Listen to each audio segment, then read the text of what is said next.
Christine Kane is president and founder of Uplevel U, a multi-million-dollar company that propels purpose-driven entrepreneurs into the highest level of their business and lifestyle success.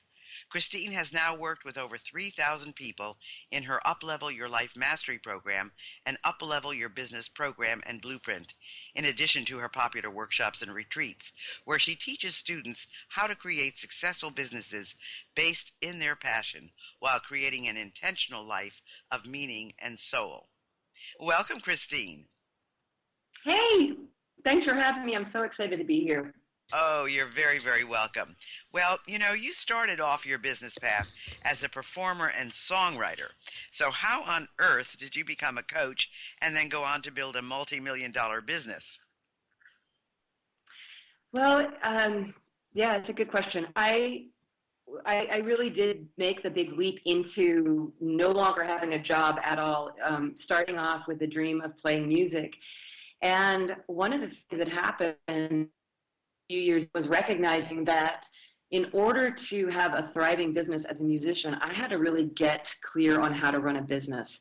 And so as I grew in both, in creative ways, writing songs, I was also having to grow my business chops. And what happened there was people began to come up to me after shows. I'd finished signing CDs, and there would always be 5 or 6 people, mostly women, saying, "How do I follow my dreams?" And without even knowing it, I was starting to coach people. I'd say, "Oh, come backstage, I'm going to pack up and we'll talk." And I started realizing people were getting so much out of this. And I began offering retreats kind of on the side. I didn't tell a lot of people about them, but they started filling up. And what happened was I realized that I knew it was like a calling. I knew I was going to eventually evolve out of playing music and really start turning this into something bigger, where I was going to be working with people more one-on-one, more in groups, where I could really help them do what they wanted to do the way that I had as well. And so it was kind of a calling. And then as the business grew, I had to, get even better at running a business because now I have a company. And so it seems like from the outside a very strange evolving and evolution, but it's actually been really very almost written for me perfectly. I don't know if that makes sense. Well, it's interesting that you say, you were a performer and a songwriter, and you really had to learn how to do business.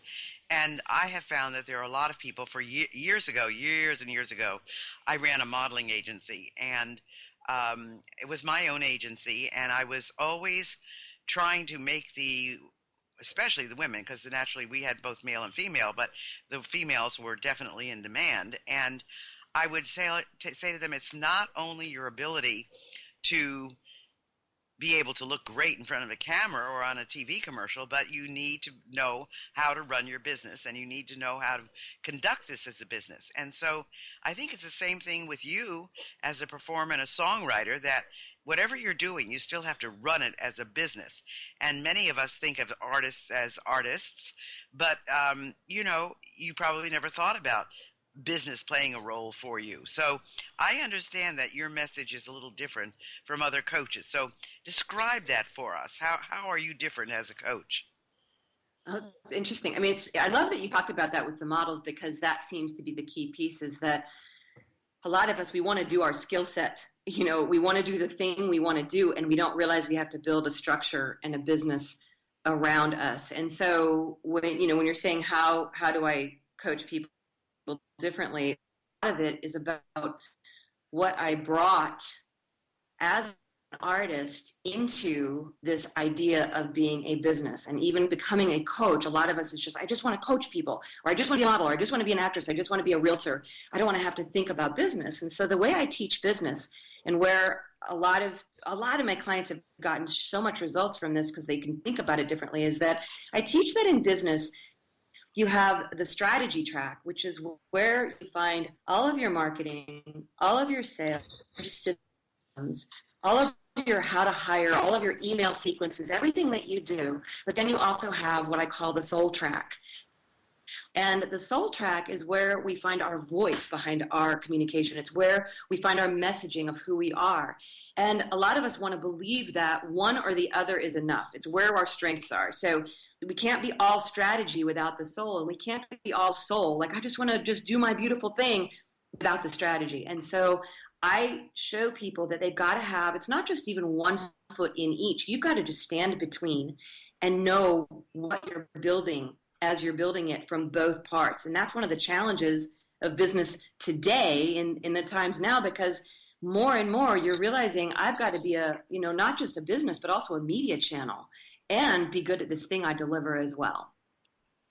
Well, that's so true. And of course, if people don't have that skill, then they either have to get someone to work for them who does, or take in somebody as a partner or in some capacity who will frame it for them, because you have to be able to pay your bills, and that's the important thing. You have to be able to know what your challenges are and what you can face. And some people don't want to be bothered with it, which is one of the reasons why so many stars have business managers.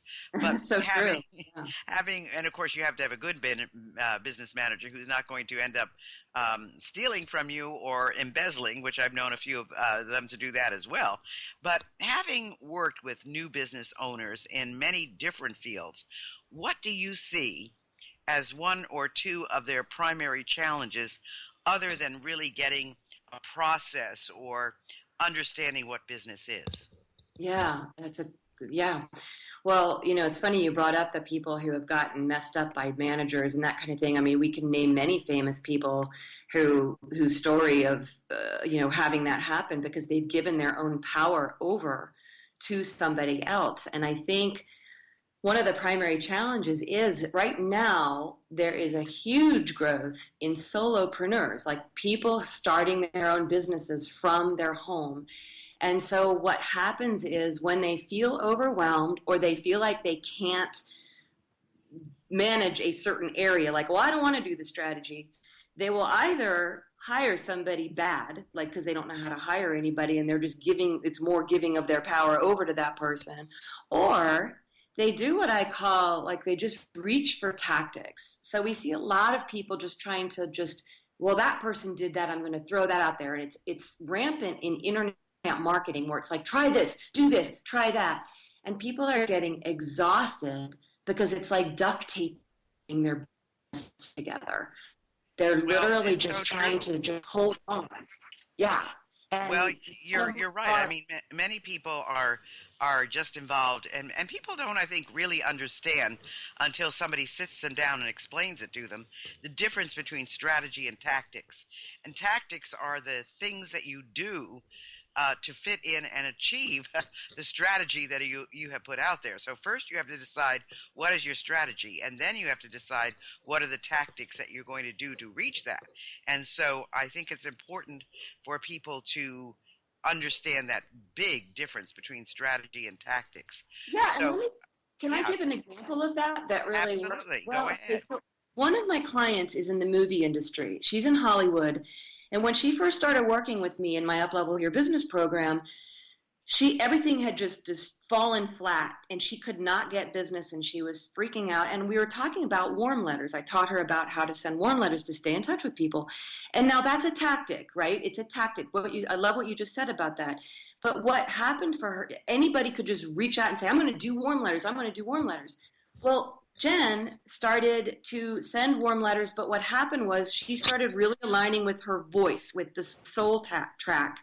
And she changed how she did warm letters to really match who her clients are, which is all people in the movie industry. They're totally busy. They're running TV stations, they're making movies and all this stuff. And she sent out one warm letter that was about her pig and her pug. And the subject line was the pig and the pug.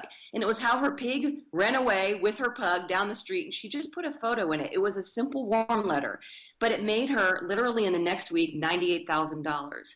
Now, the tactic people might look at is like, oh, now Christine's telling me to send a warm letter about my pets. And that's not the tactic. What happened is that when the strategy and the tactic, and in this case, the tactic being the warm letter and the subject line, but the soul being the voice of this person who started to understand who her clients were, melded together and created the result that she wanted. And that's what I'm seeing happen time and time again when people take a second to realize their own value, their own voice, as well as the tactics they can use in marketing and in sales that really work. Does that make sense? Absolutely. And the thing that also makes sense about that is the idea that everybody has to find their own voice.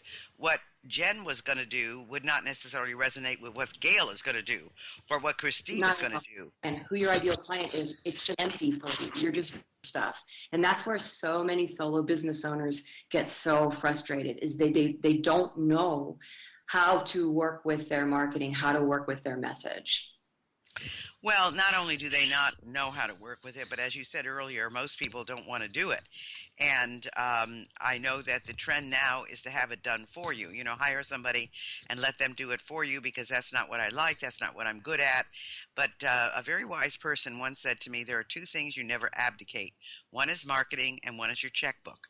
And those are two things that you always have to watch out over. And so I totally agree with that. I think you can have someone do your marketing, but you still have to be in charge of it. You have to be the guide. You have to be the director. And you have to be the person that says, okay, yes, this is what we're going to do and how we're going to do it. And then, of course, in terms of the checkbook, you always want to make sure you know what money's coming in and what money's going out. And those are two things that are very, very important. But it sounds like from what you're talking about that clarity is a huge part of marketing success.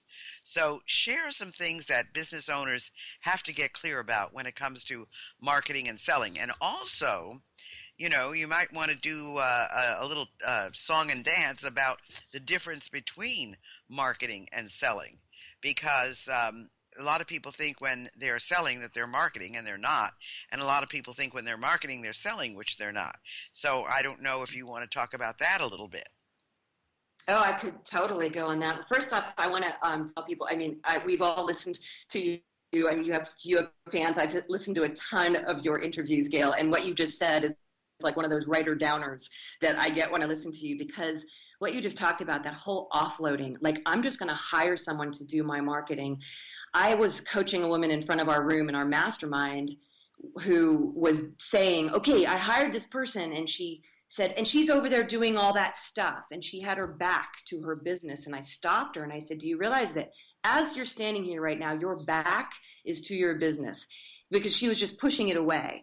And I think the marketing piece, owning your marketing, means that you know who you are, you know your message, because even if you outsource it, you have to oversee it. And as somebody who's growing a company, I can't stress that enough, is how much I know and am passionate about my marketing. Same with my colleagues, and obviously same with you in everything you're doing. So to speak to the difference between marketing and sales, marketing is everything you do that leads up to the moment someone takes out their wallet and pays you.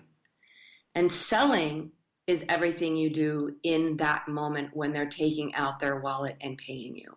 So marketing gets them there, and marketing is about building the relationship. So I know there's a lot of people who are in a rush to sell, but most of us, especially women in business, which is who you're talking to here, we are so good at relationships that we don't even realize we are natural marketers. And none of us like to go to a bar and have someone come and pick us up, or like to have somebody push us or sell us on something. But we love to have the relationship. We love to be wooed. We love to be romanced. We love to shop. But that's what marketing is. It's the romance. It's the woo. It's the building the relationship. And the sale is when we say, God, I trust this person. Or I trust this business. I want to give them my money. I want to invest in myself through their results. And when we sell, that's what we're allowing somebody to do. We're not getting a customer, or we're not making a sale. We're letting them invest in their results through us. And that is a key shift in how we look at marketing and selling. And so you would also ask me about the clarity on marketing, and I don't want to ramble on if you had something you wanted to add right there. Well, no, I was just thinking even about car companies. I mean, all the advertisements that you see on, or commercials that you see on television, that's the marketing part of it. That's one of their tactics, is to show commercials on television. And that is what drives people to be interested in a car or to even go to the dealership and check it out. But it is the salesperson, when you get there, that's the selling part of it. So I think using ads for autos or